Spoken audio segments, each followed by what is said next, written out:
Bienvenue sur les Seigneurs de la F1. Dans chaque épisode, retrouvez toute l'actualité des sports mécaniques, des sujets sur les jeunes pilotes en Formule 3 et en Formule 2, et un débrief du dernier Grand Prix en Formule 1. On vous partage notre passion, des données, mais aussi des coups de cœur, tout ce qui nous anime à travers les sports mécaniques. On vous souhaite une bonne écoute et à bientôt. Bienvenue pour ce 31e épisode des Seigneurs de la F1. Ce soir, format un peu spécial parce qu'on va revenir sur les deux dernières courses. Il n'y avait pas eu d'épisode après le Grand Prix d'Imola. Mais bon, c'était pas non plus une perte quand on a vu le résultat du Grand Prix. Bon, parce que sinon, on aurait fait un podcast juste pour 5 tours. Donc là, on va vous débriefer de Imola et de Monaco. Bon, je pense que dans les tops, on aura Alex qui va nous parler de Charles Leclerc. Et c'est pour ça qu'aujourd'hui, cet épisode est intitulé Le Prince Charles. Parce que si vous ne savez pas, Charles Leclerc a remporté pour la première fois de son histoire le Grand Prix de Monaco. Et c'est la première fois aussi qu'un Monégasque remporte le Grand Prix à domicile. Du coup, dans le sommaire d'aujourd'hui, qu'est-ce qu'on va voir ensemble? On va voir le résumé des week-ends de Formule 1, les résultats un peu de nos pronos, ce qui s'est passé en top et en flop sur les deux week-ends, le classement de la saison. Bien sûr, on fera aussi un passage par la F2 et la F3 où il s'est passé des choses. Ensuite, petit sujet focus parce que souvent on nous demande aussi les essais libres, ça sert à quoi? Est-ce que c'est utile? Qu'est-ce qui se passe aussi en essais libres? Est-ce qu'il faut tenir compte des temps qui sont réalisés en essais libres? Parce que bon, si on suit ce qui s'est passé en essais libres ce week-end, en gros, on aurait pensé que Hamilton pouvait faire un truc. Et pas trop. et du coup, après, on prendra l'avion direction le Canada, un Grand Prix qu'on aime tout particulièrement. Et on fera nos pronos. Et pour finir, on fera un petit dézoom sur le MotoGP, ce qui s'est passé, et en IndyCar, parce que c'était les 500 miles d'Indianapolis. Et il s'est passé aussi des choses à Indiana. Messieurs, comment allez-vous aujourd'hui? Alexandre, je pense que tu es aux anges. Eh oui, enfin, nous l'avons eu. Non seulement la victoire de Ferrari, de l'équipe italienne, mais en plus, voilà, à Monaco, on a eu les fameuses larmes du prince Albert, tellement il était fier de pouvoir enfin avoir la concrétisation d'un monégasque qui gagnait à domicile. Donc je suis aux anges, l'Italie est aux anges, Vasseur est aux anges, tout le monde est aux anges, j'espère que vous également. Ça fait plaisir aussi, ce qu'il faut quand même le préciser, de ne pas avoir de Red Bull sur un podium, ça fait quand même plaisir. Et d'avoir deux pilotes Ferrari dedans, c'est toujours plaisant. Donc, voilà. C'est vrai que en plus, tu as tout à fait raison, j'avais oublié de le mentionner en préambule, mais c'est vrai qu'aucune Red Bull dans le top 3, même dans le top 5, si on élargit. Ouais. J'ai pas la stat, mais il faut les remonter à loin. Et toi, Yo-Yo, comment ça va? Moi, ça va. Comme Alex, un peu content pour notre cher Leclerc, même si chaque année, c'est un Monégasque qui gagne, vu que tous les pilotes habitent à Monaco. Ils habitent tous à Monaco, mais Ouais, aucun ça- connaît l'hymne, c'est incroyable. Mais ça fait plaisir de voir comme Leclerc gagner. Verstappen qui est hors du top 5. Content de voir Gasly marquer des points aussi, malgré le dive bomb d'Ocon. Et, mais sinon, merci à la F1 pour la sieste d'hier après-midi. C'était réparatrice. Ah voilà, c'était vraiment le retour du poulet du dimanche accompagné des petites patates qui font s'endormir devant le Grand Prix. Et pile on se réveille pour voir gagner une Ferrari. Ça me rappelle la belle époque de Michael Schumacher. Hein. Je sais pas vous, Heureusement, il mais... n'y a pas de pub, parce que sinon, c'est fini. Hein. Ah oui, c'est vrai qu'on se rappelle d'une époque où il y avait eu ça.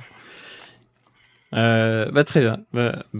Du coup, je vous propose qu'on commence déjà par les résultats des différents week-ends parce qu'on a beaucoup de choses à rattraper. Donc, à Imola, c'était il y a 15 jours. Qu'est-ce qui s'est passé il y a 15 jours? On a vécu un Grand Prix assez spécial où au tout départ, il y a eu un peu d'agitation, puis plus rien pendant plus de 45 tours. Et à la fin, ça s'est un peu animé avec un Norris qui a fait un retour fracassant et qui était vraiment à, je crois, 2 secondes. Deux secondes, non? Ouais, même De pas. Verstappen? Moi, même, 1 seconde 4, je crois. Une seconde 4, ouais. Ouais. Ok, 1 seconde 4 de Verstappen. et Verstappen, il a un peu serré les fesses jusqu'à la fin et il fallait quasiment 2 tours et après Norris il pouvait repasser devant grâce à aussi 0 secondes 7. Et Zéro. Thomas, Ouais. il finit avec le DRS, c'est vrai, il finit avec le DRS. C'était, Il finit avec le pas DRS. mal. Donc au bout d'un tour, enfin un tour supplémentaire et c'était bon quoi. Grâce à une magnifique gestion des pneus. Leclerc qui termine 3e, donc une bonne quinzaine quand même pour Leclerc. Oscar Piastri 4e, bonne régularité d'Oscar Piastri. Carlos Sainz 5e, Hamilton et Russell 6 et 7e, Perez 8e, Stroll 9e. Bon, ça c'est, il y a des miracles qui arrivent. Et 10e, Yuki Tsunoda. Au Grand Prix de Monaco, qu'est-ce qui s'est passé au Grand Prix de Monaco? Lando Norris, qui était 4e, il n'a pas pu dépasser parce qu'il y a eu un rythme vraiment de seigneur pour accompagner Charles Leclerc vers la victoire. Leclerc entouré de Piastri et de Sainz sur le podium. Et là, on a senti toute la ferveur italienne pour fêter la victoire, le retour de la victoire de Ferrari à Monaco. C'était pas arrivé depuis, je crois, depuis Vettel, non, si je ne m'abuse. Et avant, c'était Schumacher.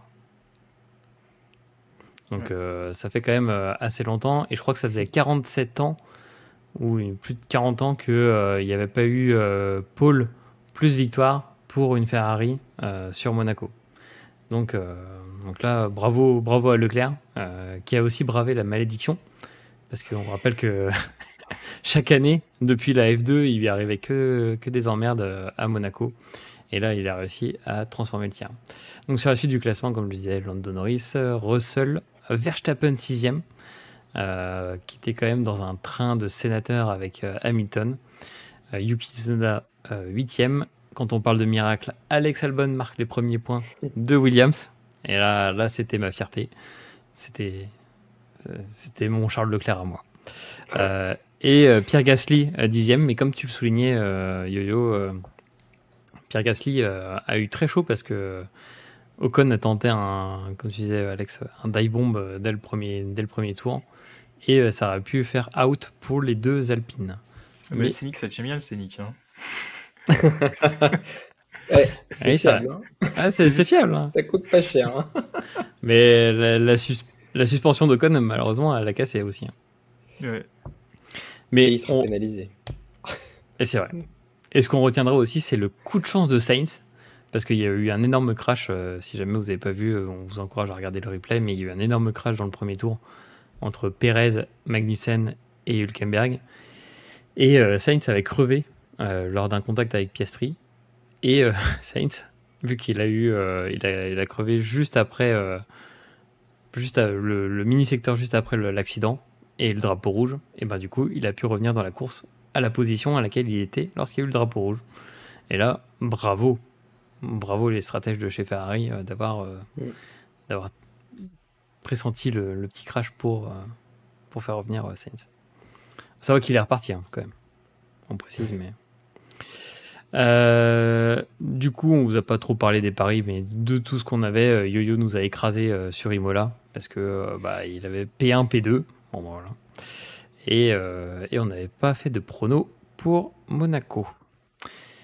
Sur les 2 week-ends, comme ça on verra un peu large, messieurs, je vais vous demander vos tops et vos flops des 2 week-ends, ou si vous voulez faire un focus sur un week-end, vous pouvez. Mais quels sont pour vous vos tops et vos flops de ces 2 derniers Grands Prix de Formule 1? Alex? Ouais. Alors, je peux commencer par des tops. Évidemment, la victoire de mon cher compatriote, non, même s'il n'est pas du tout français, Leclerc, félicitations, je suis tellement content. J'ai failli lâcher ma larme alors que j'étais en train de visiter un appartement, c'était exceptionnel. Voilà, j'étais en train de suivre en même temps, je sais pas, c'était l'émotion, ça fait quand même du bien parce que c'est aussi la première victoire cette année. Il y avait eu Sainz avant et donc ça fait quand même plaisir d'avoir maintenant aussi Leclerc qui revient à l'équilibre. Donc super content, ravi et j'espère que ça va continuer. Mais je pense que ça va continuer avec le déclin là, de Red Bull qui est en train de se faire progressivement avec le départ de Newey et le fait qu'il soit plus dans les discussions techniques. effectivement, je vais aussi mentionner Norris. On était sur une bonne lancée, là, ces 2 derniers streams sur McLaren, et puis même plus particulièrement McLaren, hein. Je ne pensais pas, honnêtement, sur Émilie Romagne, qu'il rattrape Verstappen aussi vite. Et je ne m'attendais pas à le voir claquer des tours à équivalence, voire plus rapide que Verstappen. Et la façon dont il a géré aussi son énergie, et l'énergie de sa voiture, je m'attendais vraiment à ce qu'il le dépasse. Encore une fois, quand un pilote, j'ai l'impression, quand il est champion du monde, il a aussi une espèce d'aura de chance qui l'entoure. Lewis Hamilton était très chanceux. Verstappen, dans son déclin à Imola, a eu la chance, parce qu'il manquait vraiment un tour avant de se faire avoir par Norris. Mais franchement,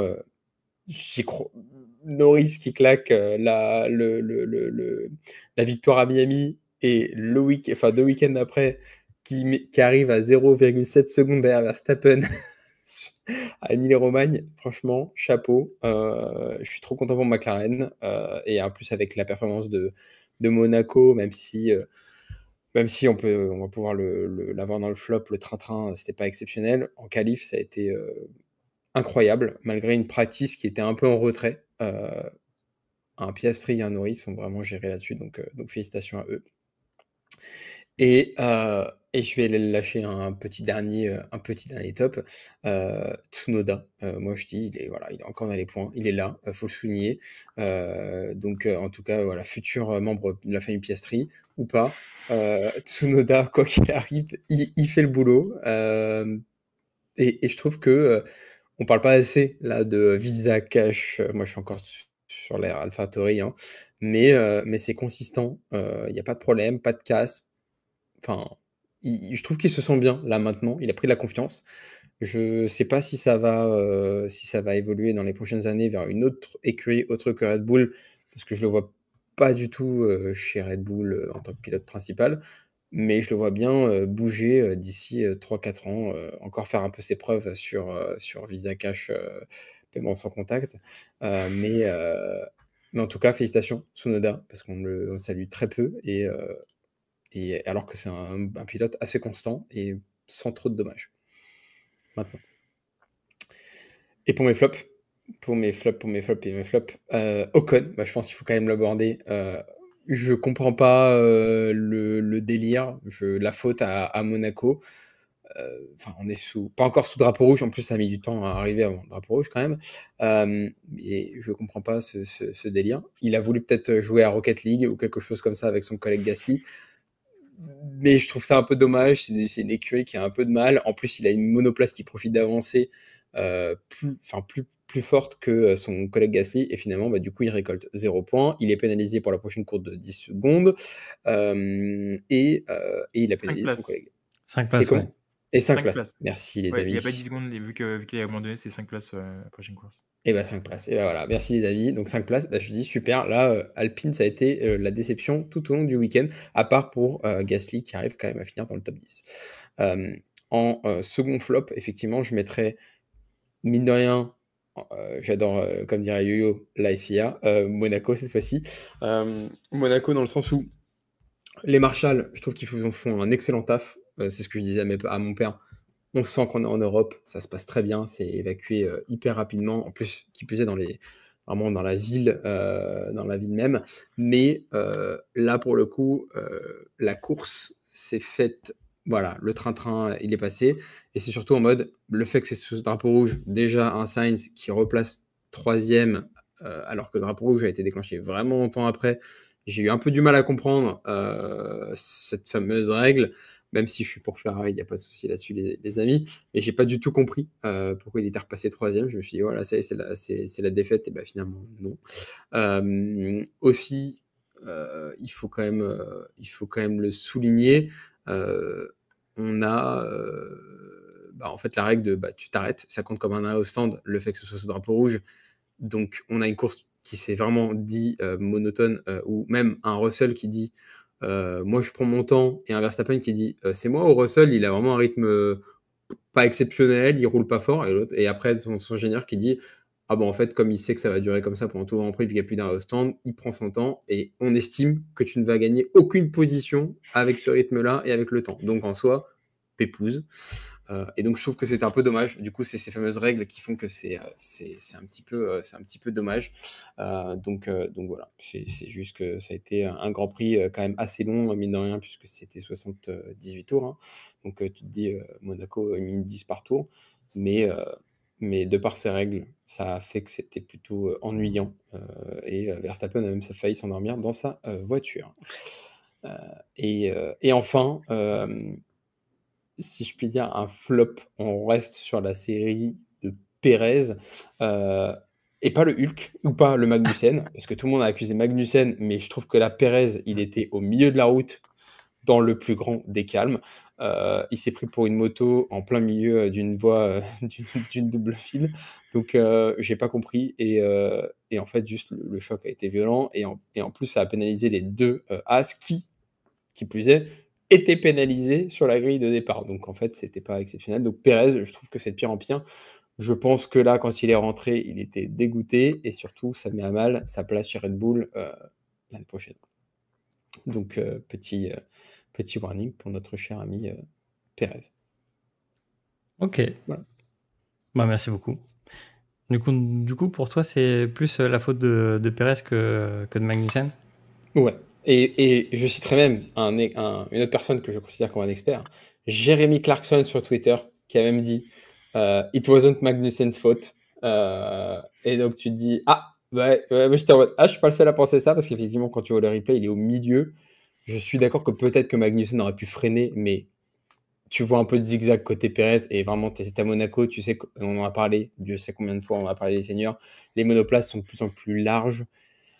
Et surtout, c'est un démarrage de course, donc tu laisses quand même un petit peu de place, surtout dans cette montée. Bon, ça arrive. Bon, après, les deux ont mis un peu du leur pour que ça se passe comme ça, quoi. Ouais. Le seul qui est pas Il chanceux, commence à coûter c'est... cher aussi, Pérez, je crois, hein, en Ouais, il dégâts. commence à... Bah, là c'est estimé entre 2 et 3 millions. Les Bon, j'ai réparations. envie de dire, l'année dernière, il fallait consommer quand même de l'argent, donc ça avait fait passer auprès de la nourriture chez l'équipe Red Bull. Bah, maintenant, c'est dans les dégâts de la monoplace de Pérez, quoi. Voilà, Maintenant, ils ont Bon. des visas pour payer de toute façon. Donc, C'est vrai. C'est ça, ça Il passe a sans raison. contact maintenant. Très bien, bah merci Alex. Et toi, Yo-Yo, quels sont tes tops et tes flops pour ces 2 week-ends? Alors, top, Grande D Leclerc, hein, franchement, il n'y a rien à dire de ce côté-là. Hein. Franchement, il a dominé de bout en bout. Pas d'erreur. Tu peux te dire à la fin, alors même s'il y a un petit train-train, on est à Monaco. Pour passer les voitures retardataires, je sais pas comment ils ont fait pour avoir des retardataires, alors que toutes les voitures se suivaient. Incroyable à la fin, quand tu vois qu'il y a 2, 3 voitures qui se battent. Même Norris qui gagne du temps, qui peut limite faire un arrêt gratuit sur Verstappen grâce à ça. Incroyable. Leclerc, il a tout dominé. Et tu vois que le circuit, il le connaît par cœur. Tu peux même pas mettre ta main ou une feuille entre la voiture et le rail, tellement c'est parfait. Il a retenu la leçon. C'est vrai qu'il y a des années où c'est à faute, ça pas de chance. D'autres années où il prenait trop de risques. Et puis d'autres années où c'était Ferrari, quoi. Mais là, cette année, tous les éléments étaient réunis pour faire ça une réussisse. C'est vrai que sans Mattia Binotto, tout se passe bien. Exactement, c'est ça, ouais. Qui était présent à Imola d'ailleurs, il était là. C'est pour ça qu'ils n'ont pas gagné. C'est pour ça qu'ils n'ont pas gagné. Les 3, c'est déjà bien. Ouais, mais Ouais. bizarrement, les arrêts ont duré plus longtemps C'est vrai. à Imola. À Imola, était sur un tour de 2 secondes 6, 2 secondes 7, alors que d'habitude, c'est 1 seconde 9, 2 secondes. Deuxième top, alors, d'habitude, je critique Pirelli, mais là, je l'ai félicité. Sur les 2 Grands Prix qu'on a eu, alors certes, ce Grand Prix, il a été ennuyeux, mais si notre cher Norris gagne sa course, c'est parce que les pneus sont bien faits pour une fois. Il peut les économiser et attaquer quand il veut. Dans une époque où il aurait attendu, on aurait même eu peur que les pneus crèvent.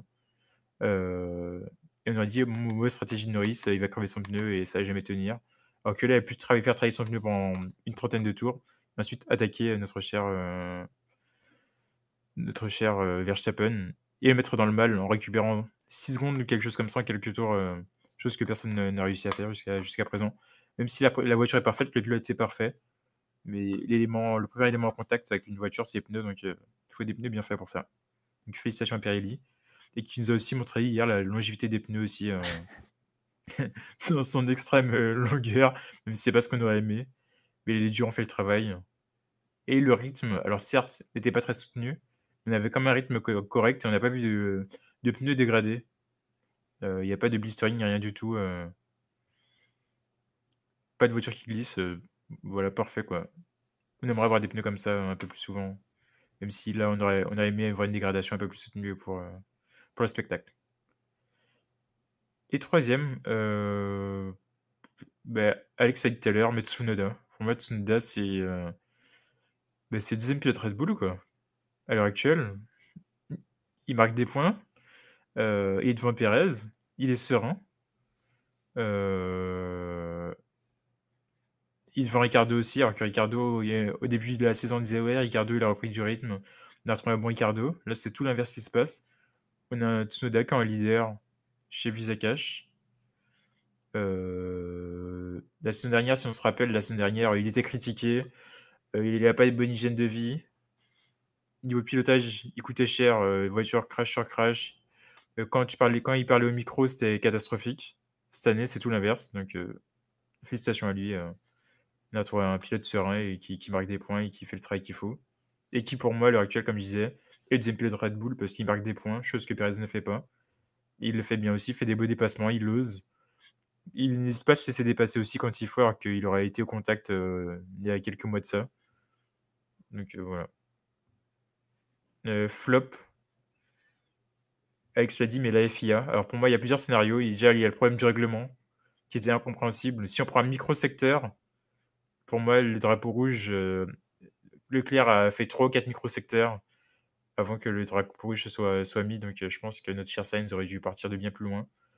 Les pneus, on en parle, mais c'est un débat je pense que c'est un débat qui a existé déjà au moment de Hamilton Verstappen lors du dernier Grand Prix il y a 2 ans, où un a changé les pneus, l'autre l'a pas changé. Et c'est toujours l'éternel débat lorsqu'il y a un drapeau rouge. Est-ce qu'il faut garder ou changer les pneus? Là, je pense qu'il faut qu'on mette une règle fixe. Ton pneu, tu l'as eu au moment du drapeau rouge, tu le changes pas. Et on repart sur autre chose après. Ensuite, encore je continue sur les FIA. Mais il y a une chose, on parlait avec Nico tout à l'heure de la sécurité. Alex n'était pas encore là.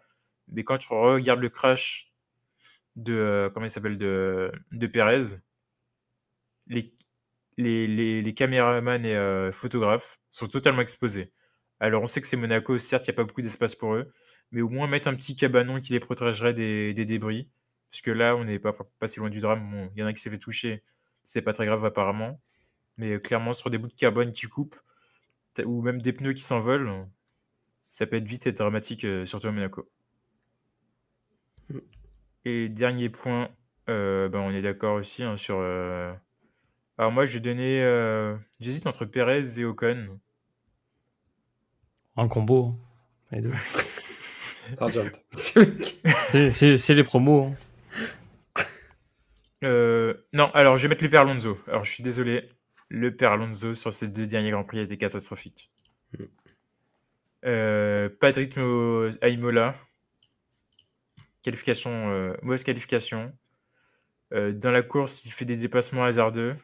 Là, on l'a pas vu ce week-end non plus. Alors je sais bien que Tonton Stroll, il va rien faire pour lui pour lui donner la meilleure voiture. Le fils Stroll, il va pas l'aider non plus. Mais à un moment, soit tu donnes tout ce qu'il faut quand même et tu nous offres le spectacle, t'es le plus ancien, il sait le faire. Soit tu laisses la place à quelqu'un d'autre qui veut se montrer, mais c'est compliqué. Même si la motivation n'est pas là, il faut faire le travail. Et là, c'était pas le cas. C'est vrai que c'est même étonnant que ce soit pas lui qui ait changé les pneus pour pour mettre la pression sur tout le monde, quoi. Exactement, c'est ça, ouais. Sur le Grand Prix d'hier, personne n'a pris de risque. Ouais. Alors qu'il y en aurait un qui aurait pu prendre le risque. Même niveau dépassement, hein. Je suis désolé, mais premier virage, on a déjà vu des dépassements au premier virage avec le DRS. C'est vraiment, tout le monde était dans sa petite zone de confort. Personne s'est dit, oh, je vais me faire un petit plat, même si je mets un petit plat, j'aurais osé dépasser, rien du tout. Après, on voit un crash à Perez qui coûte 3 millions. On n'a pas envie de. Ah, mais il y en a qui sont déjà hors budget, donc ils peuvent. C'est vrai que là, As, on ne sait pas trop comment ils vont pouvoir combler le déficit. Hein. Alors que la voiture marchait bien jusqu'à aujourd'hui. Hein.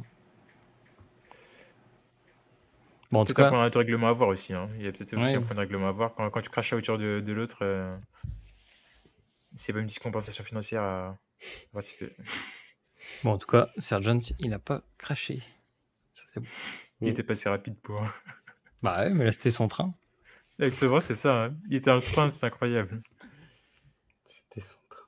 Bah, trop bien. Bah, merci Yo, pour ces top et ces flops. Du coup, moi, en réfléchissant, je pense que, bah, du coup, comme vous, j'ai pas besoin d'épiloguer.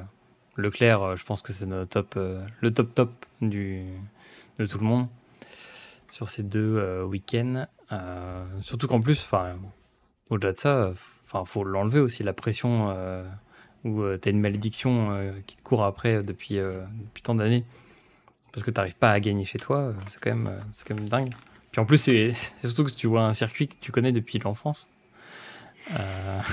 T'habites directement dans la ville. Exactement, c'est sa maison. Ouais, surtout qu'avant F2, tu avais Hadjar qui devait gagner. Et finalement, au dernier tour, il se fait voler la place. Donc, tu t'imagines faire la même chose parce que t'es chat noir, quoi. Ouais, c'est un peu ça.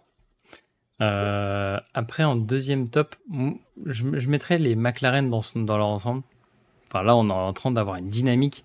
Déjà, ils nous font un livret pour Senna 30 pour Monaco qui est exceptionnel. Les livrets de McLaren, ça a toujours été. Ça, on en avait parlé dans le précédent épisode, notamment le focus sur McLaren. Mais les livrets McLaren, c'est tout le temps un délire. Désolé pour Ferrari, mais c'est pas juste en rajoutant une petite bande bleue sur la Ferrari que c'est une livrée spéciale. Là, ils ont fait vraiment un gros effort mais avec les combis et tout. Et en plus, les 2 pilotes sont dans des bonnes dynamiques, avec des bonnes vibes quand ils parlent, les conférences de presse et tout, entre Piastri et Norris. Donc McLaren, moi, c'est un top. C'est même un bon crush, une bonne écurie qu'on aime suivre. En autre top, ouais, je peux pas m'empêcher de mettre les 2 points de Williams quand même. Parce que c'est un bon travail d'Albon, mais aussi quand même un peu de Sargent parce que il travaille aussi pour l'équipe et ça se voit là où on avait un Latifi qui travaillait pour on sait pas qui. Aujourd'hui, on a quand même un Sargent qui fait un peu le taf, qui fait même si les derniers, bah en gros, on l'envoie faire des tests. On essaie de tirer tout ce qu'on peut de la course et du coup l'envoyer faire des tests pour les circuits d'après sur des réglages différents et tout. Donc c'est grave cool d'avoir cette bonne vibe chez Williams. Et puis en plus, on parle quand même de grands noms du paddock actuel qui iraient chez Williams. Il y a entre Bottas, Sainz. Il a été évoqué quand même que Adrian Newey pourrait revenir, donc on attend la confirmation. On sait qu'il préfère Williams à Ferrari, mais bon. On verra. Donc ouais, c'était un peu mon coup de cœur. Et puis bon, vu qu'on marque des points, je suis content de le ressouligner. En point négatif, je mettrais un peu comme vous, mais sur plus spécifiquement, je pense un peu les tâtonnements, c'est-à-dire qu'en gros, on sait très bien les difficultés qu'on a sous drapeau rouge, comme vous l'avez dit, à savoir qu'est-ce qu'on fait, qu'est-ce qu'on dit aux pilotes, qu'est-ce qu'on donne aux équipes aussi comme possibilité. Parce qu'on rappelle que tu peux quasiment changer aussi un aileron, ça s'est déjà passé à Imola. L'aileron avant, tu peux le changer, le nez. Tu peux toucher à quelques réglages, mais sous régime de pare fermé. Et après, tu peux changer les pneus. Donc, ça fait un peu trop. Et c'est surtout un cri du cœur de dire pourquoi personne n'a testé. Il y en a qui n'ont rien à perdre dans le championnat. Pourquoi il n'y en a pas un qui s'est dit vas-y, je teste. Et ouais, ça fait bizarre. Alors après, peut-être que tout le monde s'est mis d'accord aussi. Et ça, on n'a pas les sous-dossiers de ce qui se passe en Formule 1. Mais c'est quand même assez spécial. Après, en autre flop, je mettrais... Alors, même si je suis partiellement d'accord, parce que je pense que c'est quand même de sa faute à Magnussen, en 50-50, mais je le mettrais pour l'ensemble de son œuvre. Genre, il vient un peu casse-couille pour tout le monde, je pense. Et je pense qu'il y a un problème Magnussen qui va s'ouvrir s'il continue comme ça pour les prochains Grands Prix. Surtout qu'en gros, As, on sait que c'est pas l'écurie la plus riche du paddock. Donc s'il commence à coûter cher aussi comme ça commence à devenir embêtant pour eux. Surtout qu'ils ont quand même une bonne monoplace en vitesse de pointe ou tout ça. Et après, aussi, il commence à embêter pas mal les autres pilotes. C'est-à-dire que certes, il joue son jeu, mais des fois, il est un peu emmerdant. Et là, par exemple, avec Pérez, ils font quand même un gros accident qui, on va dire, gâche le Grand Prix à Hülkenberg, qui lui, au contraire, est dans une bonne dynamique. Donc, je pense que Magnussen pour l'ensemble de son œuvre, mais comme vous, il est rejoint par Pérez pour aussi l'ensemble de son œuvre. Parce que tu peux pas faire P18 en qualification quand tu as une Red Bull. Même à Monaco, c'est pas possible. C'est vraiment pas possible. Il y a un truc qui va pas chez ce type cette saison, quoi. Alors peut-être que c'est le mental, peut-être que c'est autre chose, mais ça, on nous le dira. Et puis après, même s'il s'est excusé, oui, comme vous, je pense Albon, mais c'est un top aussi parce que j'ai trouvé ça pas mal le move d'Alpine, d'ouvrir son micro à Canal+ pendant le Grand Prix de Monaco, avec le directeur de course qui réagissait direct. J'ai envie de dire, tant mieux qu'il soit passé ça, parce qu'en moins, pour lui, ça a été une opportunité, je trouve, pour le directeur d'Alpine, c'est que ça lui a permis de dire tout de suite qu'il allait prendre des mesures. Et je pense qu'on a soufflé à Ocon ce qui avait été dit, et que Ocon s'est dit impeccable, j'ai juste à faire un tweet et après ça va glisser. Donc alors sinon je pense que tous les médias seraient rués sur peut-être un conflit chez Alpine et tout ça, et là ça a permis de débunker le truc direct. Franchement c'était smart move, mais Ocon je suis désolé surtout que je sais pas, t'avais entendu Yo-Yo avant le Grand Prix, justement le directeur de Alpine qui est au micro de Canal qui dit on a dit aux de pas s'attaquer aux deux pilotes de pas s'attaquer, de jouer pour l'équipe, d'attendre un peu, et là, bam, direct. Premier tour, Ocon il défonce le truc. Mais d'ailleurs je crois qu'ils sont touchés deux fois, hein. J'ai regardé après, tu vois ils se touchent une première fois juste dans la remontée, et après avant le virage du tunnel, seconde fois ils se touchent. C'est une totale cata. Enfin bref. Respect pour l'équipe. Ouais, non mais là totalement. Donc ouais, ça faisait partie un peu des losers. Après dans le, je sais plus trop, dans les winner-losers de chez la F1, ils mettaient comme vous Yuki Tsunoda. En perdant, ils mettaient aussi Aston Martin. Parce que là, franchement, on les reconnaît plus à force. Bon, Kick Sauber, est-ce qu'on peut dire que c'est perdant? Bon, pas vraiment. En fait, dès que tu roules en vert, c'est pas bon. Ouais. Oui, Vincent, oui, c'est pas la bonne. En vrai, les Jordan à l'époque aussi, ils étaient en vert, c'était pas fou non plus à cette époque-là. Jaguar. Jaguar, ouais. Il y a peut-être un truc avec le vert en Formule 1. En tout cas, le rouge se porte bien. C'est tout ce qu'on... Ça va. Alex, c'est toujours la Jaguar McDo quand on était petit là, quand elle était chez McDo. C'est incroyable. On l'a tous eu. Ouais. Du coup, si on fait le zoom sur les classements, parce que du coup, il y a eu quand même des petits changements. Déjà, Pérez, il est passé de 3e à 5e, 107 points. Il s'est fait doubler par Norris et Sainz. Le premier est toujours Verstappen, mais Verstappen voit quand même son écart diminuer un peu parce que Leclerc est de retour. Et aussi rentrée, je crois, de Yuki Tsunoda dans le top 10, qui se place 10e avec 19 points. Alonso à la 9e place. Russell Hamilton, 7 et 8. Piastri 6e. Et en vrai, sur l'ensemble de son œuvre, quand même, Piastri mériterait de remonter plus haut que Pérez, par exemple. N'empêche, on rigole, mais une course où DNF de Verstappen plus course sprint gagnée par Leclerc, et tout est relancé. Hein. Ouais, il suffit juste d'un dive bomb de Sainz sur Verstappen et on met les pendules à l'heure. Ou d'une Pérez sur Verstappen. Une Pérez sur Verstappen. Voilà. S'il vous plaît, Ouais. Bottas, bring back the old Bottas en Hongrie. Tout est possible. Parce que Bon, Nico, en comme tout tu cas, disais, avec le calcul que tu faisais tout à l'heure, vu qu'ils auront moins de budget, s'ils peuvent pas développer et que tu as McLaren qui est déjà bien revenu, Ferrari aussi, peut avoir une fin de saison totalement retournée, hein. ah oui, parce que c'était ça un peu le calcul qu'on se faisait avec Yo-Yo, c'est que en gros, le coût là, des réparations, c'est quand même entre 2 millions et 3 millions. Donc, si ça coûte 2 ou 3 millions dans le budget de cap, parce que du coup, ça inclut le budget cap, ça fait que en gros, on se retrouve avec peu de millions à aller chercher pour le développement sur les derniers Grands Prix. Et on sait que le développement, c'est essentiel pour les derniers Grands Prix. Qu'est-ce qu'on fait pour la fin de saison, côté Red Bull? Est-ce qu'on mise sur le futur, sachant que New Way va partir?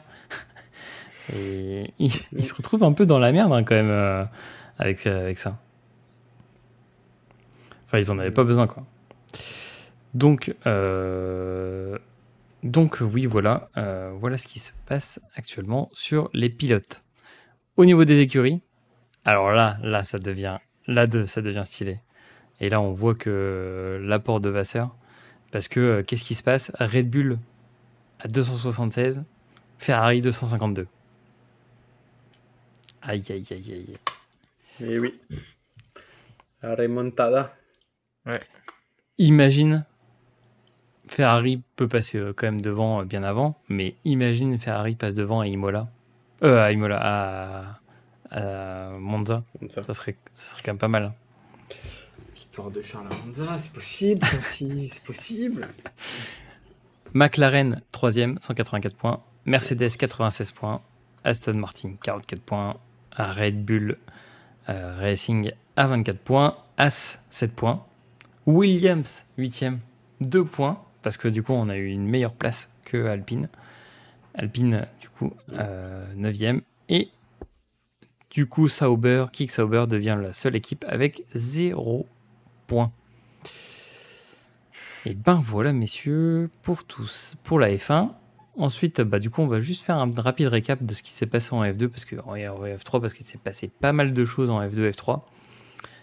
Comme tu le disais, notre brave et notre cher Isaac Hadjar a eu de la malchance à Monaco. Il a eu déjà un réflexe incroyable en évitant une voiture dans le tunnel. Ça, on vous encourage à le regarder en replay parce que c'était incroyable le réflexe qu'il a eu. Mais du coup, sur les 2 derniers week-ends, parce qu'il y avait F2 et F3, à Imola, il a quand même gagné la course principale. Quand même, bravo à lui. Incroyable qu'un pilote français gagne à Imola.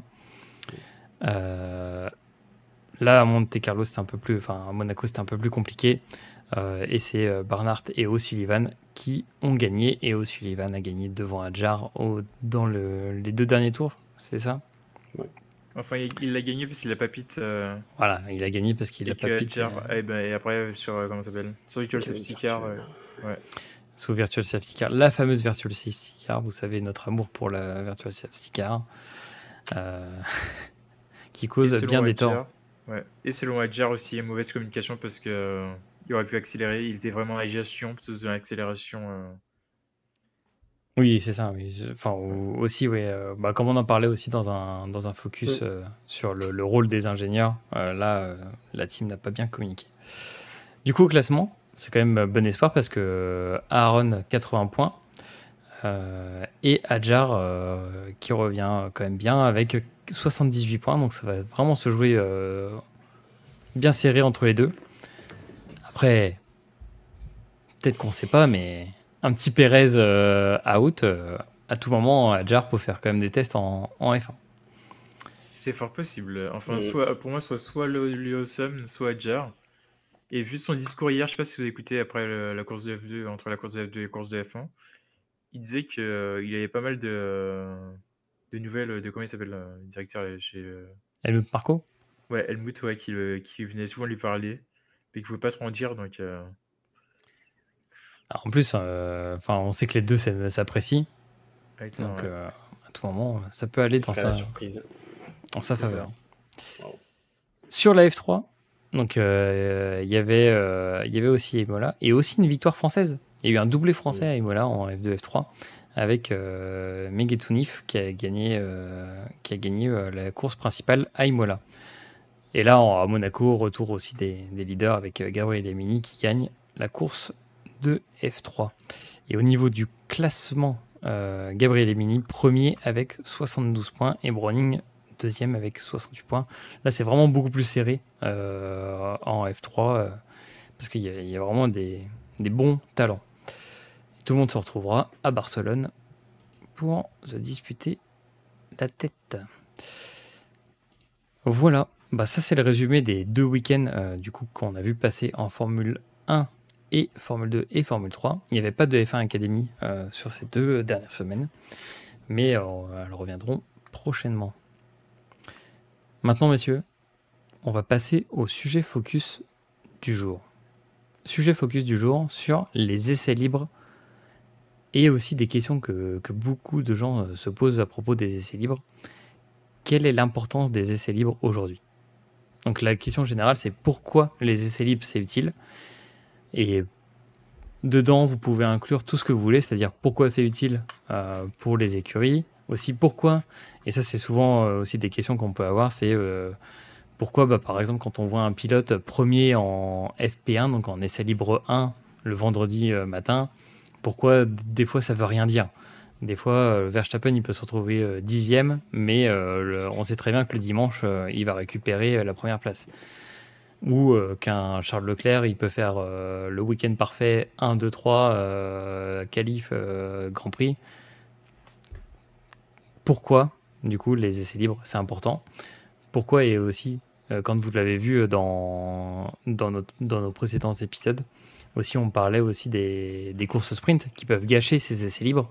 Pourquoi aussi ça remet en question les essais libres, ces fameuses courses de sprint. Et quelles sont selon vous du coup, les évolutions que devrait apporter la FIA et la F1 pour ces essais libres. Alex, je te laisse la parole sur les essais libres. Pourquoi c'est important, pourquoi c'est utile et qu'est-ce qu'il faut regarder ? Ouais. Alors, les essais libres, déjà, c'est hyper important parce que les pilotes, entre 2 grands prix, font du simulateur déjà. Donc, du coup, ils apprennent soit ils découvrent le circuit, mais bon, quasiment tout le paddock ont déjà pratiqué tous les grands prix, excepté quelques-uns lorsqu'il y avait le Grand Prix de Chine. Donc, entre passer du simulateur à le tarmac réel, il y a quand même une petite différence. Et donc, du coup, les essais libres, c'est aussi pour se familiariser avec le circuit, tout simplement, et aussi voir un peu les setups et les réglages à apporter pour la qualif et notamment pour la course. Et donc, du coup, justement, ces setups, ça va se faire au fil de l'eau, j'ai envie de dire, et au fil du feeling et des retours de la part du pilote. Chaque pilote a sa propre façon de faire, chaque pilote a ses propres retours, et après, il y a aussi les ingénieurs derrière qui calculent un petit peu quel est le bon setup qui permettra de gagner 1 à 2 dixièmes aussi bien en qualif qu'en course. Et on peut voir, et je laisserai mon cher Yo-Yo nous expliquer un petit peu toutes les spécificités des essais libres, notamment avec toutes les avancées technologiques ou les capteurs qui permettent de comprendre un petit peu le circuit, la course et analyser. Mais pour ceux qui regardent occasionnellement la F1, si jamais vous zappez le vendredi lors des essais libres 1 et 2, quand il y en a et quand il n'y a pas de sprint, et le samedi matin, les essais libres 3, vous pouvez sûrement voir des monoplaces déjà avec de la peinture verte qui permet de voir un petit peu l'effet du vent sur les monoplaces et donc du coup comment après incliner ou augmenter la taille, enfin la hauteur de l'aileron ou comme le montre si bien mon cher Nico, comprendre un petit peu la force du vent sur l'appui aérodynamique et donc ainsi régler son aileron avant, son aileron arrière, etc. etc.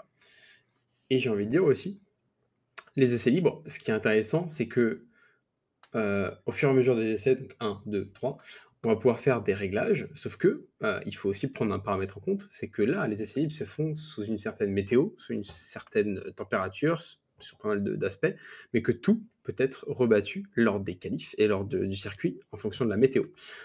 Faire un setup plutôt, comme on peut le voir, Monaco, où on est dans un petit circuit, plutôt ville, un setup plutôt pas orienté vitesse de pointe, mais plutôt aéro pour être sûr de bien tourner dans les virages. Là où, en fait, un circuit tel que, je peux prendre l'exemple de Montréal pour la semaine prochaine, on sera sur un setup quand même assez rapide, puisqu'il y a quand même de grandes lignes droites. Et donc, c'est ces setups-là qui vont faire la différence en course. Je peux prendre aussi l'exemple du Grand Prix de Sakir qu'on a eu en début d'année, où on avait Mercedes qui avait un setup plutôt orienté vitesse de pointe, excusez-moi, et donc du coup qui a rattrapé la McLaren de Norris, si je ne me trompe pas, en ligne droite, sauf que Norris avait un setup plutôt aéro et donc plus rapide dans le secteur 1 et 2 qui était plutôt sinueux qu'un Lewis, et ce qui faisait qu'en fait, au final, sur un tour, les deux étaient à peu près à équivalence en termes de temps. Et donc du coup, c'est le fait de jouer avec ce setup-là qui va permettre de soit gagner la course, soit de prendre un avantage considérable sur les tours. Et c'est aussi à ça que je vais dire, un Verstappen, il est très fort. C'est que Verstappen aussi, il a cette capacité il sait il trouve ses points de repère, il va avoir son setup. Et donc du coup, je pense, il joue un petit peu sur les essais en disant, écoute, je vais pas donner mon maximum. En qualif, il fait exactement la même chose dans la Q1 et la Q2, et la Q3, il nous sort des temps comme ça, sorti de nulle part, parce que c'est là où il sait qu'il peut pousser la voiture dans ses retranchements, il sait qu'il a la confiance du circuit de par les essais libres, et la confiance de sa voiture et de ses ingénieurs dans l'aéro. Voilà pour cette partie-là. Et je vais laisser mon collègue Yo-Yo en dire plus sur ces magnifiques détails qu'on peut avoir sur les monoplaces. Exactement. Donc, les magnifiques détails que l'on peut avoir, là, c'est en rouge pour la steak, parce que forcément, le vert ne se voit pas. Mais en gros, le fluo permet de voir par où passe l'air. Alex en parlait tout à l'heure, généralement, on pense à l'aileron, mais il y a également toutes les petites ailettes que vous voyez sur la voiture, sur les côtés, le fond plat aussi. En vrai, tous les rôles de la voiture, quoi. C'est vrai que ça va vraiment voir de où passe l'air et voir s'il y a assez d'air qui passe. Le flux est assez intéressant à voir, surtout en début de saison pour ma part, je pense, où les voitures ont vraiment des voitures différentes. Parce que, comme le disait Alex, c'est libre. C'est le moment où on a le plus de temps. J'avoue, steak en rouge, c'est pas trop mal, hein. Ça fait un petit Silvereye, mais sans le niveau, quoi. Non, trêve de plaisanterie. Donc, en dehors de ça, c'est vraiment l'élément, en fait, en dehors des essais libres, il n'y a pas vraiment de temps de roulage en conditions réelles. D'habitude, les pilotes sont dans des souffleries, donc les voitures sont dans des souffleries. Et là, on teste, on voit où passe l'air, mais vous voyez jamais. On voit jamais en conditions réelles, parce que le vent vient de l'est ou de l'ouest. Il a telle puissance. Il peut y avoir de la pluie. Il peut y avoir de l'huile sur la piste, alors qu'en soufflerie, il n'y a jamais tout ça. Toutes les conditions sont parfaites. C'est un petit peu lorsqu'on va acheter notre petite voiture. On vous dit, oh votre voiture, elle consomme tant, allez, 4 litres, 4 litres pour 100 km. Oui, ils ont fait des tests en soufflerie, où ils sont allés sur le circuit de Montlhéry, comme ils faisaient à l'époque. Petit ovale, et vous avez les conditions parfaites réunies un jour en plein printemps ou en plein été, sans vent. C'est un petit peu le même principe.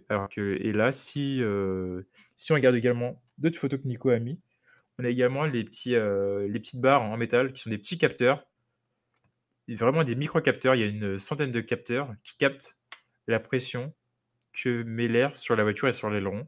Et ça permet de développer ensuite vraiment des petites ailettes toutes fines qu'on peut voir en tout cas changer en fonction des Grands Prix. Des fois elles sont fines, des fois elles sont plus épaisses, des fois elles sont relevées, des fois elles sont plus inclinées. Exactement, celle-ci là.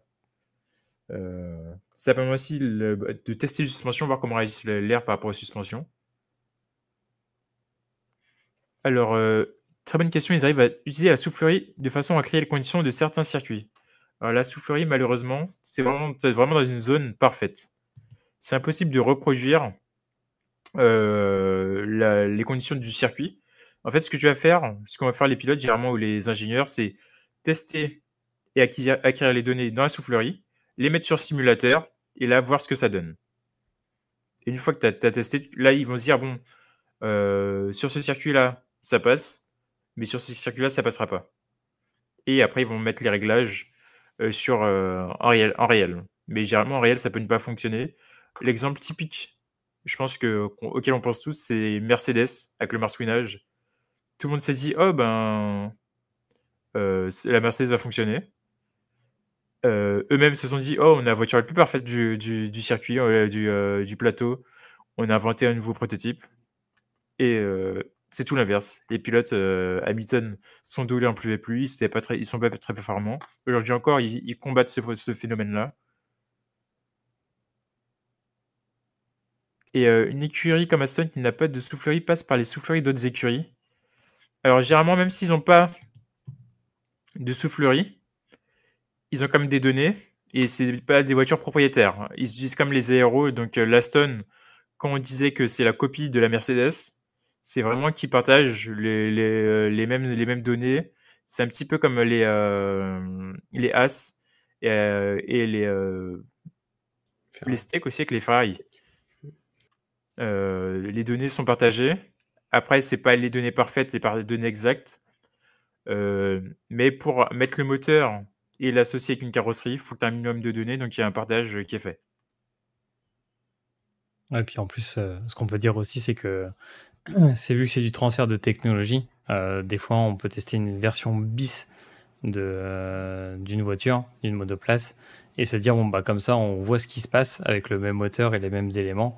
Et après, bah, du coup, au lieu d'avoir 2 voitures à tester, on en a 4. C'est un peu ce qui s'était passé avec Red Bull quand ils avaient mis un peu tout ça dans AlphaTauri, où du coup il y avait un peu tout l'équipementier qui permettait de faire ces tests-là, quoi. Et en plus, il se passait les pilotes, donc du coup ça permettait de faire les tests.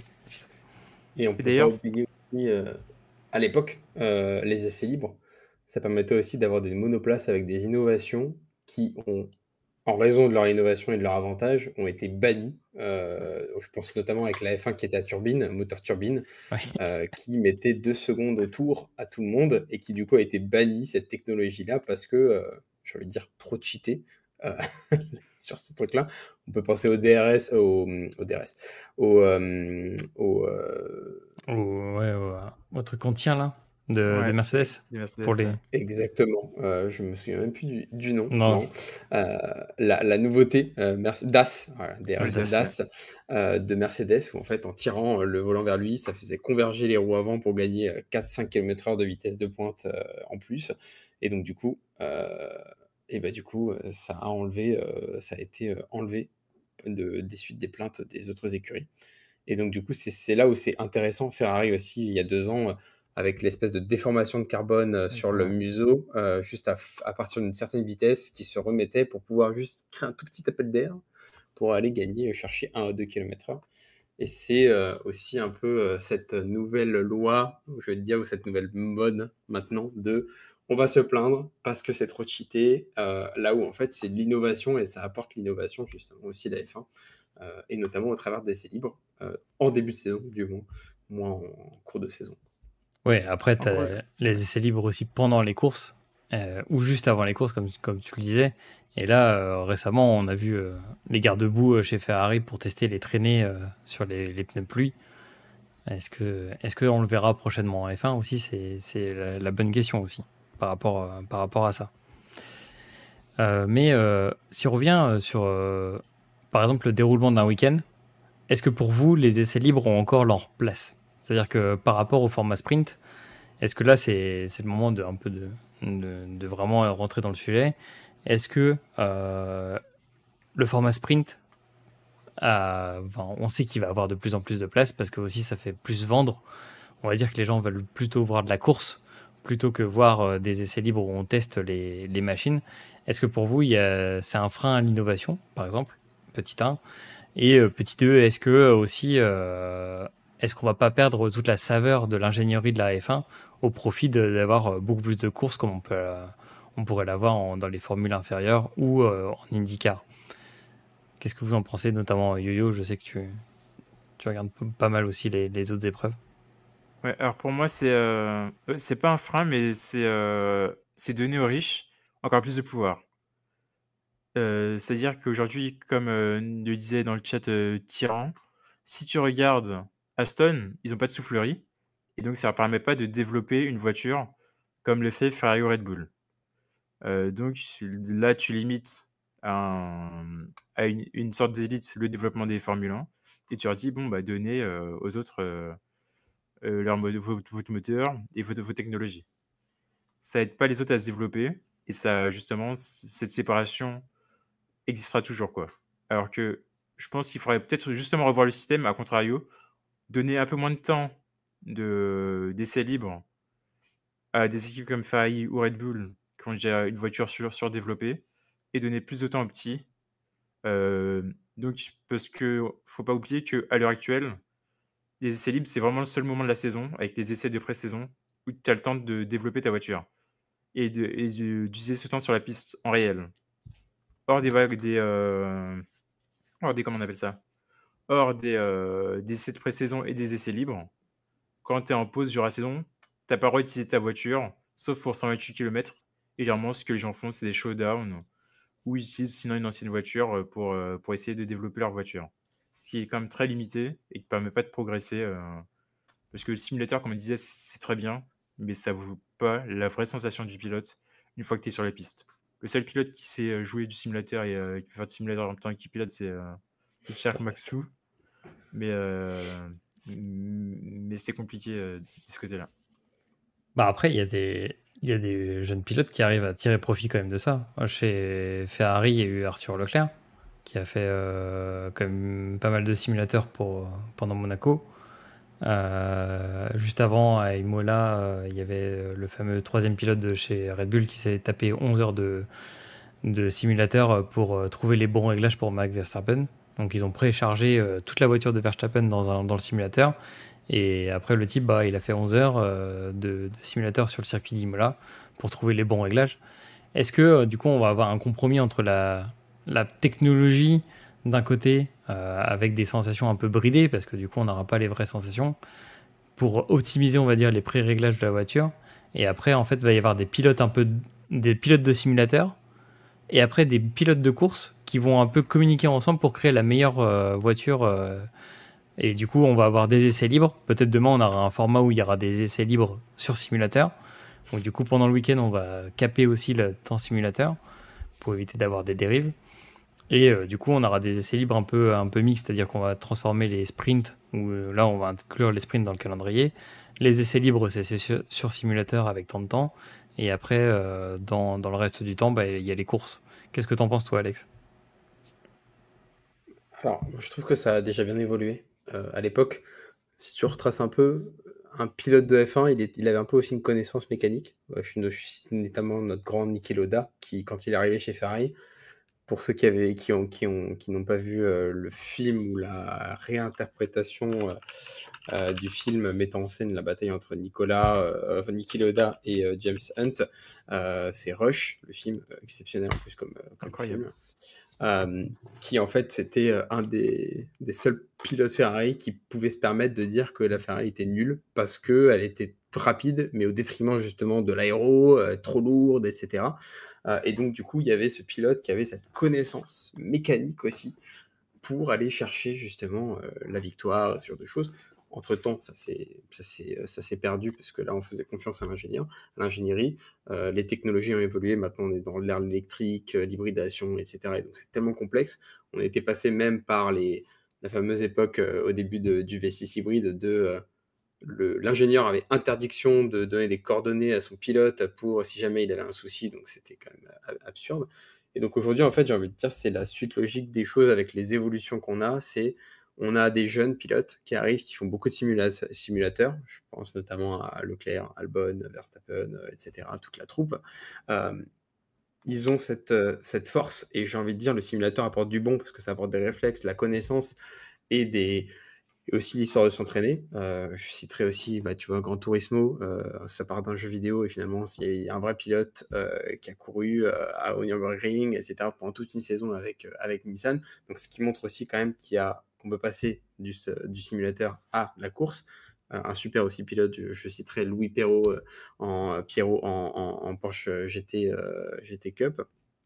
Et en fait, moi, je pense qu'un pilote expérimenté dans la simulation, mais de la très haute simulation, peut donner des conseils à un pilote de Formule 1 En revanche, on le répétera jamais assez chez les seniors, un pilote de Formule 1 a cette connaissance dans la voiture et il connaît les limites, il fait corps et âme avec la voiture, donc il sait quand il y a quelque chose qui ne va pas et surtout où il ne va pas.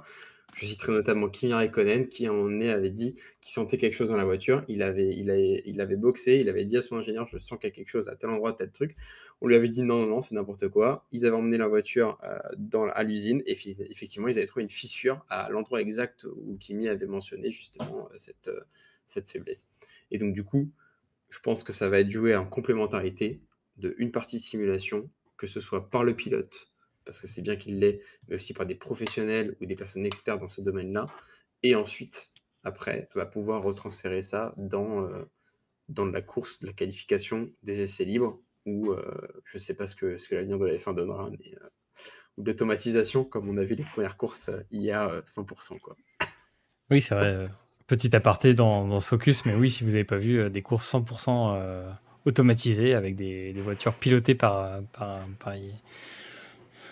des robots, donc c'est incroyable. Parenthèse fermée. Du coup, après, c'est une question qu'on pose souvent sur les essais libres, donc sur le format d'un week-end. Souvent, on accorde aussi, quand on connaît pas forcément soit la F1 ou alors que on regarde vite fait les classements, on peut se dire waouh, c'est fou. Par exemple, lui, il a terminé troisième de la FP1, donc des essais libres 1. Lui, il a terminé, je sais pas, deuxième des essais libres 2.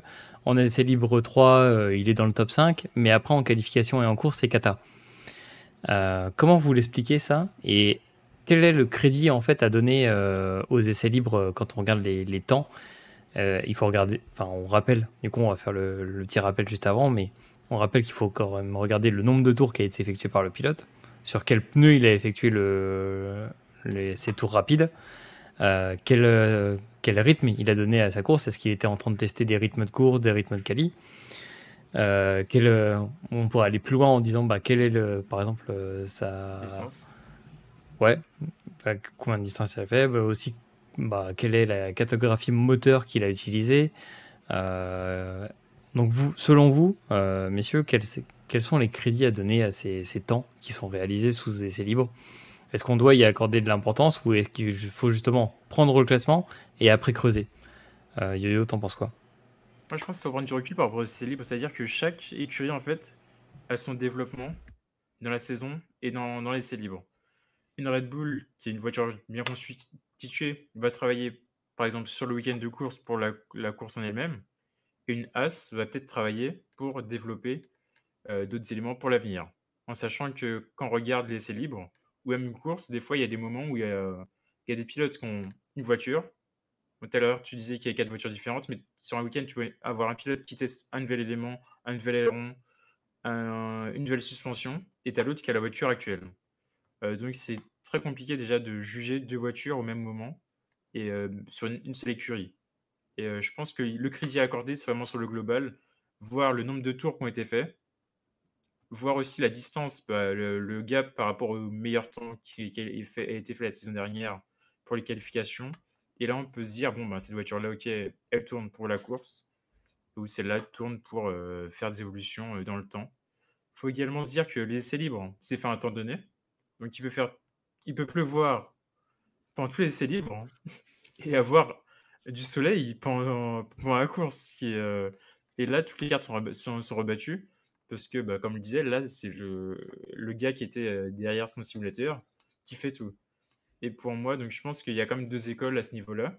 Il y a l'école nouvelle génération simulateur et eux, ils font confiance aux chiffres. D'ailleurs, ça se voit que maintenant les ingénieurs essayent des fois de contredire leurs pilotes qui vont dire ah ben ils ont un feeling et l'ingénieur il dit ah ben moi non non c'est reste comme ça c'est parce qu'on a nous est un Hamilton ou un Alonso qui a l'expérience du circuit et là on voit que c'est des pilotes qui savent ce qu'ils doivent faire quand il pleut ou que lorsque les conditions sont différentes par rapport aux essais à Hamilton tu peux le voir tout en bas de classement Alonso aussi et le voir très très en haut ou inversement parce que justement ils avaient un certain feeling lors des essais qu'ils n'ont pas eu dans la course. Ok, très bien. Merci pour cet avis. Et toi, Alex, t'en penses quoi? Moi, honnêtement, je pense que les essais libres sont pas vraiment représentatifs.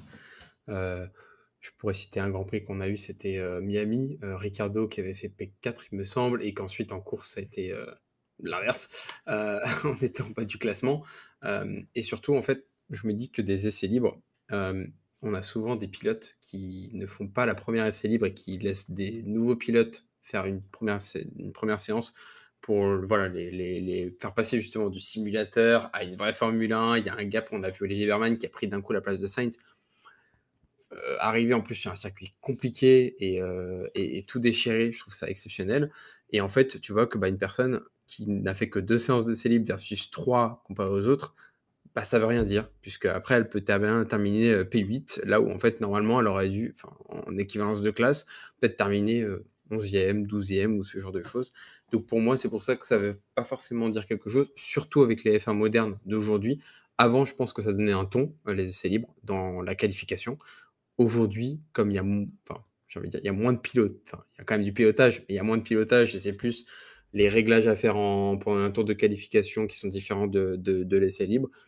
En fait, c'est un tout autre univers. Il y a un énorme gap qui se creuse et c'est pas du tout déterminant dans la place de la qualification et de la course, puisque également, il y a tellement de facteurs qui peuvent arriver entre-temps, comme la pluie, un accident qui rebat qui fait que ça, même si tu as fait ton setup, le fait que tu sois un peu ta monoplace, si elle soit abîmée, ça peut jouer sur X ou Y.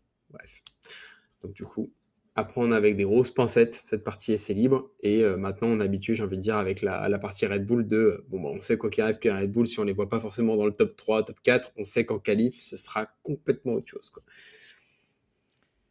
Ouais, ça c'est aussi le charme des week-ends de Formule 1. C'est qu'on peut tout Tout à suivre. fait. Mais c'est valable pour tous les sports auto. D'ailleurs, en fait, en général, je sais pas si vous me l'accordez, mais ce qu'on dit, c'est que quand vous allez voir un Grand Prix, vous allez avoir en fait s'il y a 3 essais, vous allez avoir les essais 1 et 2, où on va essayer de trouver un peu les limites et tester des nouvelles choses pour la voiture. Et les essais 3, où c'est surtout pour faire du roulage et pour voir si tout va bien. Et c'est là où il y a le minimum de risque qui est pris, parce que juste après, vous avez les qualifications. Et donc, Ouais. on en a vu certains tenter des trucs où ça s'est pas très bien passé en F3 et après, il faut réparer en catastrophe pour la qualification. Et j'ai envie de dire aussi, mine de rien, ça change. Effectivement, si je devais dire la finalité, c'est que ça veut rien dire, mais à la fois maintenant ça change, dans le sens où comme on a maintenant les formats sprint, on n'a qu'une séance d'essai libre et ensuite sprint qualif. Du coup, soit tu as trouvé ton feeling à la fin des premiers essais libres parce que tu as pu rouler, faire X kilométrage, etc. avec ton setup, soit tu as eu un problème, ça t'a plombé toute ta séance d'essais libres et ensuite tu dois tout donner au sprint sans avoir eu de feedback parce que tu n'as pas eu cette confiance ou ces choses comme ça pendant une seule séance d'essai libre, surtout une, où en fait on sait très bien que la séance d'essai libre 1, en général, c'est avec tous les équipements qu'on a mentionnés, et aussi tu as beaucoup de tests qui sont faits en interne, des retours pilotes, etc. Et pour moi, c'est pas suffisant, une essai libre à ce moment-là, peut-être 2, juste pour pouvoir être assuré sur la première, et ensuite aller directement sur les sprints. Mais bon, comme à ce qui paraît, on va en avoir beaucoup maintenant. Ouais, Là, il y aura du talent. Et donc, Et je vais dans le plus de sens d'Alex, parce que alors on oublie peut-être, mais une voiture, quand il y a 2-3 semaines d'écart entre chaque Grand Prix, en 2-3 semaines, on ne démarre pas la voiture. C'est-à-dire que la première chose que j'ai fait en essai libre, c'est voir si ta voiture démarre, regarder les constantes si c'est les bonnes, remettre un peu tous les ingénieurs dans le bain, les mécaniciens, comment bien s'échauffer pour faire des changements, les arrêts au stand, etc. Donc un essai libre, c'est passé. Et moi, il y a un truc que j'aime bien, enfin un jeu qui illustre tout ça, je suis désolé, mais c'est F1 Manager. Quand vous envoyez votre type en essai libre et vous voyez que votre jauge n'augmente pas parce que ça fait un certain temps qu'il n'a pas roulé ou ne connaît pas le circuit, et ben c'est très bien illustré. On voit le gap qui est creusé un peu entre les pilotes et le jeu. Ouais, c'est vrai, tu fais bien de le mentionner, mais et aussi tu soulignes très bien le rôle des équipes aussi, de bien s'entraîner. On l'avait mentionné lors du focus qu'on avait fait sur McLaren, mais ils le montrent très bien sur leurs différents comptes sur les réseaux sociaux. Quand le jeudi ils arrivent sur le circuit, tout le monde s'entraîne, ils poussent des voitures. Donc en gros, il y a un mécano qui est dans la voiture et il la pousse jusqu'au stand pour essayer de faire les changements le plus rapide. Enfin, on voit qu'il y a un véritable entraînement et les essais libres, ça sert aussi à ça, à se mettre en condition de course.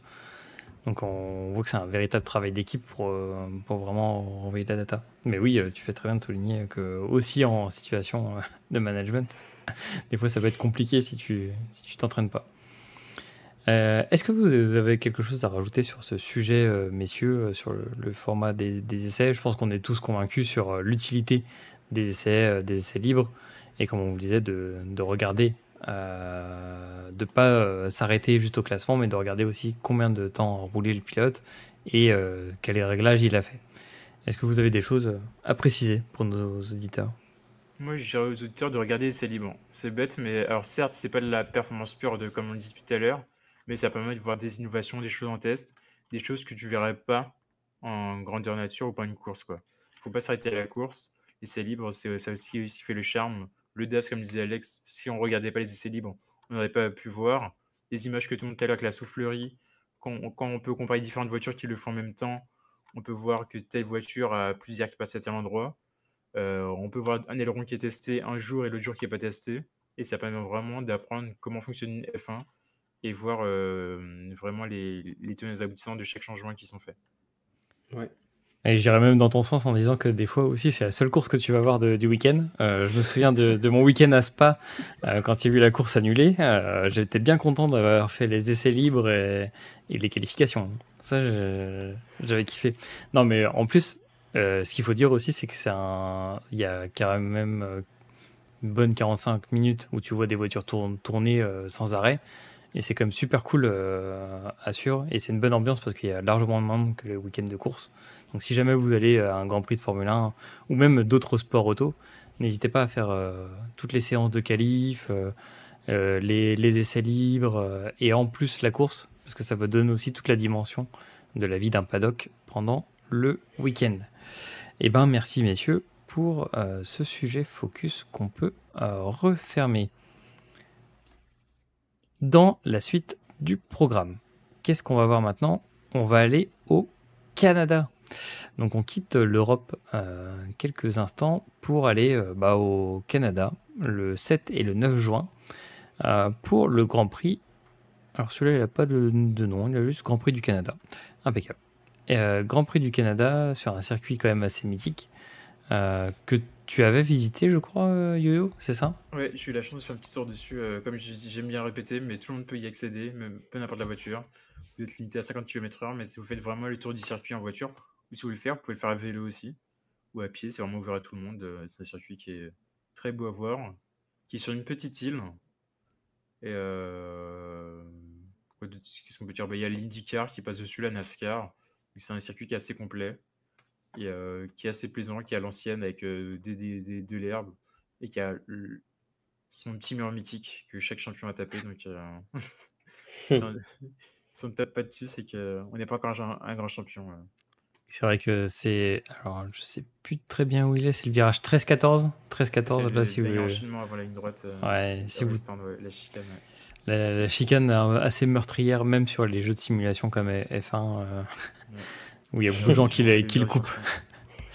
Mais oui, du coup, Grand Prix circuit Gilles Villeneuve.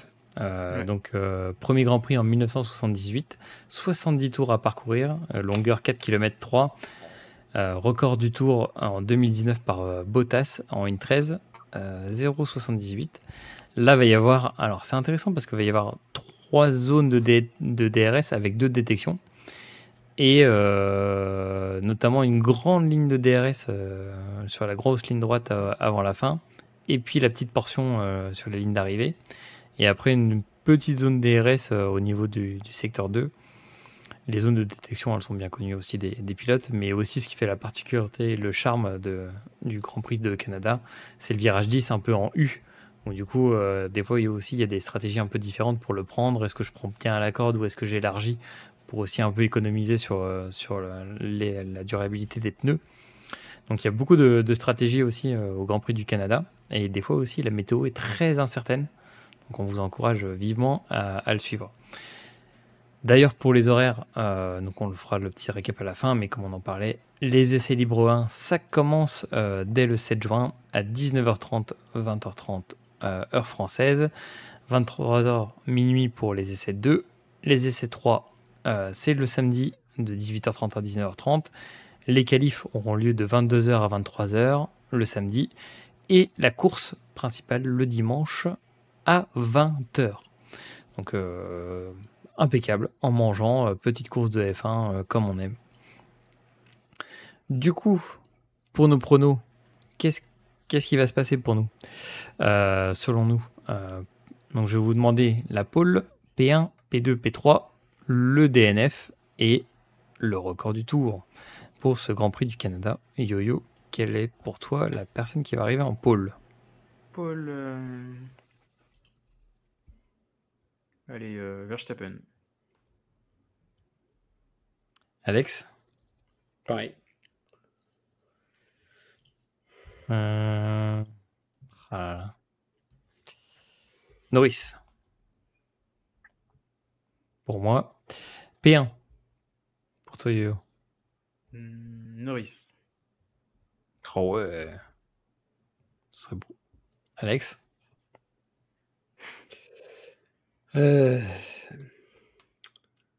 Si On vous va voulez de tenter Charles. Oh, le back-to-back. Ouais. Non, je réserve Charles pour après. J'aimerais bien un Piastri. Ah ouais. J'hésitais, hein. Je pensais comme toi, après je me suis dit, Ouais. sur un circuit comme ça, il lui manquait un peu de maturité, le petit Piastri, je pense. Alors, Mm. mais C'est je Moi, sais je, aussi. moi, je vois Norris confirmer sa pole. P2 pour toi, Yo. P2.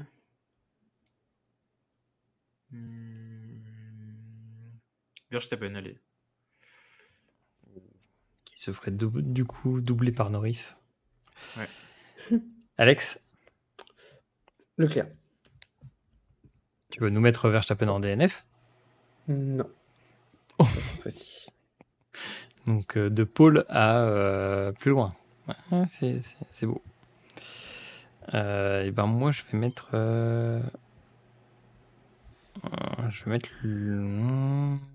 Piastri. Un doublé McLaren. P3, Yo-Yo. Piastri, et toi? Ok. Norris. Sandwich. Et t'en fais quoi de Verstappen là? P4. Ok. Bah, moi je vais le Sauf mettre si- P3 quand même. Le bonus DNF, Yo-Yo. Leclerc. Mais Leclerc, c'est le mur des champions et après il devient champion à la fin de saison. Ok, ça serait beau. Alex? Hamilton. Oh, grosse cote, hein. Mm. Je crois que pour l'instant, pas de DNF côté Mercedes. Non. Oh, allez, ça serait beau. Pérez. Le back-to-back. Là aussi. Facilité. Entre Perez et Magnussen, si, t'es sûr d'avoir les Mercedes. deux. Hamilton, DNF en Australie. Hein. Ah ouais? Ah ouais. Ok. Bah, du coup, ils sont quand même sur une bonne série. Et Russell, Australie aussi. Lap record. Le tour le plus rapide pour toi, Yo-Yo. Piastri. Ah, pas mal, ouais. Pour toi, Alex. Verstappen. Mais de pas loin. Et ouais. Moi, je vois aussi. Mais la Red Bull, elle fonctionne pas. Ton Verstappen, il fonctionne s'il est premier, mais tu vois, s'il Sous est. la pluie, sous la pluie, sous la pluie. Donc, tu prévois qu'il y ait de la pluie. Je sais pas, Ah, j'aimerais bien. météo. Mais bon, j'ai mis Piastri en premier, donc je sais pas sous la pluie. Bon, allez, moi, je tente le Norris. Le week-end Ah, parfait. il y a moyen. Prévoit pour l'instant. Hein. Aïe, aïe, aïe. Ouais, Non, allez. Oh, il prévoit vraiment. Vous confirmez? C'est tout bon pour vous? Bah, c'est dans 2 semaines. Ouais, Aïe, Trop tard, aïe, c'est aïe. trop tard, ouais. Oh, de toute façon, l'effet papillon, il y aura bien un papillon qui va battre des ailes pour nous renverser tout ça. Et puis, vu que c'est Alex qui le dit, j'y crois pas trop. Hein.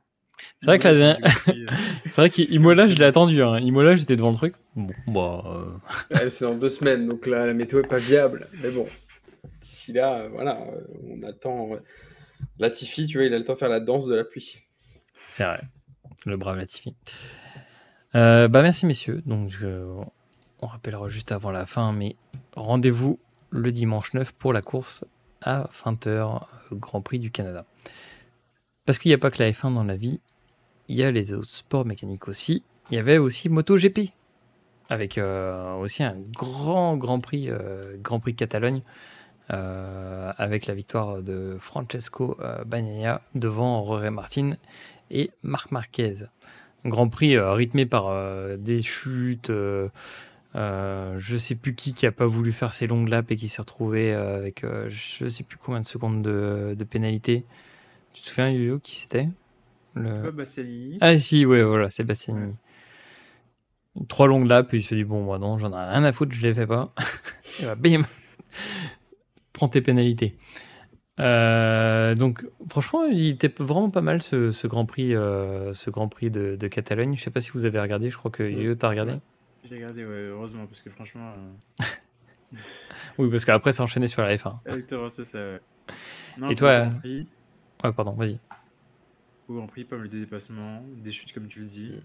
Mais on a encore Marquez qui fait un spectacle incroyable. Un Acosta qui est encore trop jeune dans sa tête, le pauvre. Il a le talent, mais la tête ne suit pas encore. Et toi, Alex, t'avais regardé? Ouais, j'ai pu regarder. Maintenant, je suis en MotoGP. En fait, Mais on va transformer le truc. trop hein. content. On va Trop s'appeler bien, les trop seigneurs du bien pour MotoGP. Marquez. C'était top. Et la bataille devant entre Bagnaia et Martin, c'était génial, quoi. Et même c'était Moto 3, le départ était fou au premier virage. Enfin, je me suis dit, ça y est, c'est à 2 cm du crash à chaque fois. Et puis, non, très propre. Ouais, franchement, ils sont chauds. Hein. Là, en ce moment, ils envoient du gros spectacle. Du coup, je vais essayer d'aller chercher les points pour vous Et donner d'ailleurs, qui est devant. pour vous donner un peu Ouais. de contexte, le MotoGP, c'est tout l'inverse. Ils sont très rapides en qualif, en essai libre, et plus lents en qualif et en course. Oui, c'est vrai. Oui, c'est vrai, avec notamment des fois c'était pas en essai libre qu'ils avaient créé les petites ailettes, ou c'est un essai libre? Exactement, ouais. Ouais, les espèces d'ailerons pour moto, où ça donne des vitesses de fou furieux. Ouais. Mais oui, c'est vrai que les essais en moto sont assez spectaculaires. Et du coup, au classement, ça nous donne Jorge Martin premier avec 155 points, Bagnaia qui suit à 116 points et Marquez 114 points. Donc c'est une belle bataille cette année dans le top 3. Donc affaire à suivre. Et dans le calendrier, si on descend, du coup on était en mai. Le prochain, c'est en Italie. C'est à Brembo. Ah, c'est comment ça s'appelle C'est Mugello. Ouais, c'est le Mugello. Du 31 mai au 2 juin. Donc du coup, ce week-end, petit Grand Prix moto à suivre. IndyCar, pour finir, avec les 500 miles d'Indianapolis, qui fait partie de la triple couronne. Si jamais vous n'avez pas vu, on avait fait un épisode spécial dessus il y a maintenant 1 an. Donc la triple couronne, c'est quoi? C'est quand quelqu'un remporte Le Mans, l'IndyCar, donc l'Indy Miles 500, donc les 500 miles d'Indianapolis, et le Grand Prix de Monaco dans sa carrière. Le dernier à l'avoir fait, c'est notre cher Fernando Alonso. Du coup, je crois que c'est un back-to-back parce que c'est Newgarden, Joseph Newgarden qui a gagné les 500 miles d'Indianapolis. Les 500 miles marqués par vraiment une affaire rocambolesque qui devait commencer à 18h30 heure française et qui au final a commencé à quelle heure, Yo-Yo? 22h? Ils ont fait un truc 22h44 en heure française parce qu'ils ont fait 4-4-4-4-4. Ah oui, voilà. Aux États-Unis, ouais, ça rendait ça. Mais oui, à cause des orages qui viennent dans la région d'Indianapolis, obligé de reporter le Grand Prix, enfin les 500 miles, avec en plus, je crois qu'ils ont dû évacuer plus de 100 000 personnes des gradins pour éviter les orages et tout. Enfin, une organisation de psychopathe. Mais les 500 miles, quand on parlait des essais libres, ça regroupe aussi ça, c'est que ça commence bien avant. Ça commence toute la semaine et en fait il y a un énorme festival au milieu des 500 miles et les gens viennent faire la teuf pendant une semaine au milieu du circuit des 500 miles d'Indianapolis. Alors, pour rectifier ce que tu dis, les essais libres de 500 miles ont lieu un mois avant, exact. Les Ah oui, premiers c'est essais ça. libres. Ouais. Et ces qualifs qui ont lieu toute la semaine, enfin, essais libres pour peaufiner la voiture plus qualifs. Mais sinon, ouais, ça a lieu un mois avant. Il y a eu le shutdown. Ouais, le fameux shutdown et puis aussi le début du mois de mai, comme on l'avait signalé dans le précédent épisode, il y a le premier Grand Prix sur le circuit des 500 miles d'Indianapolis, mais qui en fait est le circuit un peu autoroutier de l'IndyCar. Et là, les 500 miles, c'est 200 tours d'ovale, bam, bam, bam, bam, bam. Mais c'est assez spectaculaire, on vous encourage vraiment à regarder parce que c'est pas aussi ennuyeux que ça en a l'air. Et des fois, ça permet de voir aussi certaines stratégies. Je sais pas si tu avais vu Yo-Yo hier, mais des fois, ceux qui refusent de dépasser juste pour être un peu dans l'aspi, conserver un peu d'essence et tout, c'est assez agréable à suivre. Conserver les pneus aussi, parce que des fois, ils changent 2 pneus ou un pneu au lieu des 4. Oui, c'est vrai. Oui, et après, il y a tellement de règles aussi sur l'Indianapolis, sur le calcul de qualif sur 4 tours, mais basé sur de la vitesse moyenne, mais que sur les 1 premier. Ensuite, le dépassement ne doit pas se faire si tu es côte à côte à la fin du... Enfin, oui, il y a des règles vraiment spéciales avec une cérémonie spéciale, avec aussi une remise de trophée qui est spéciale parce que le gagnant doit choisir le lait qu'il a choisi, ensuite il le boit, ensuite il s'asperge de lait. Enfin, c'est toute l'Amérique résumée en une course, quoi. c'est ça. C'est vrai. Et sauf du que pour coup, une fois, le lait en brique et pas en c'est vrai. poudre. C'est vrai aussi. Et ce week-end, il y a un Grand Prix d'IndyCar. Là, c'est à Détroit, dans les rues de Détroit. Il est assez spectaculaire celui-là, il me semble, parce qu'en plus, c'est en pleine ville, une sorte de Monaco de l'IndyCar. Et c'est assez spectaculaire. Je crois que Grosjean n'a jamais terminé celui-ci. Je crois à chaque fois que ça fait crash. Bah là, il l'a terminé, 19ème, mais... Ouais, bah... Ouais, les 500 miles, il a eu la chance de passer un peu au travers, quoi. Ouais. J'aime bien les 500 miles d'Indianapolis, c'est un peu comme le rallye, le WRC. Tu peux avoir des personnes qui ne font pas du tout d'IndyCar, qui reviennent juste pour cette épreuve-là. Ouais, tu fais bien de le signaler, oui, en effet. Si vous ne connaissez pas trop les 500 miles, c'est un peu à part, un peu un circuit à part des autres circuits d'IndyCar. Et du coup, on peut venir avec sa fortune et dire, moi, je veux courir, j'ai ma voiture, du coup, je m'inscris. Et après, si tu fais les qualifs et que tu te qualifies, c'est OK pour toi. Et je sais plus, je crois qu'il y en a eu 3 ou 4 cette année, ouais, qui font pas toutes les courses d'IndyCar, mais qui viennent juste pour concourir au circuit prestigieux. Bon bah, why not un jour, hein, Alex, hein, on s'inscrit. Hein. Vas-y. Hein. Non, moi, Alex, je sais où on va l'inscrire. La Million Race. Il y a une course qui était célèbre qui a lieu ce week-end aussi. C'est un circuit qu'il adore et je pense qu'on peut l'inscrire. Non. Il y a le 24 heures du Nurb ce week-end. Ah, du Nurb, ouais. Ce week-end-là, là qui... Ouais, là, samedi et dimanche. C'est parti. Avec la Dacia. Exactement. En vrai, ça se fait. Hein. En vrai, tu récupères une vieille caisse, tu le fais. Hein. Tu remontes une vieille caisse. C'est parti. Le projet commencera ici. Enfin bref, bah du coup pour reboucler avec notre épisode d'aujourd'hui, le fameux Prince Charles, qu'on espère voir aussi gagner, hein. On lui souhaite que du bien pour le Grand Prix du Canada. Donc pour rappel, Grand Prix du Canada dimanche, enfin vendredi, samedi, dimanche. À partir de vendredi, c'est 19h30 pour les essais libres et les qualifications 22h, 23h le samedi et la course principale le dimanche à 20h. En attendant, bah du coup, on vous souhaite que du meilleur pour ces 2 prochaines semaines, parce que du coup, on se rappelle que c'est dans 2 semaines. Et bah du coup, on vous fait des gros bisous. Messieurs, merci pour cet épisode, et à bientôt. À bientôt. Ciao. Merci d'avoir écouté cet épisode des Sénats de la F1. S'il vous a plu, n'hésitez pas à le partager tout autour de vous, et à le noter 5 étoiles sur votre plateforme de streaming préférée. On se retrouve bientôt pour un nouvel épisode. Pour rappel, Les Seigneurs de la F1 est un podcast 100% indépendant créé par des passionnés pour des passionnés ou des gens qui cherchent à en savoir plus sur le sport automobile et plus particulièrement la F1. En attendant, on vous fait de gros bisous et à bientôt.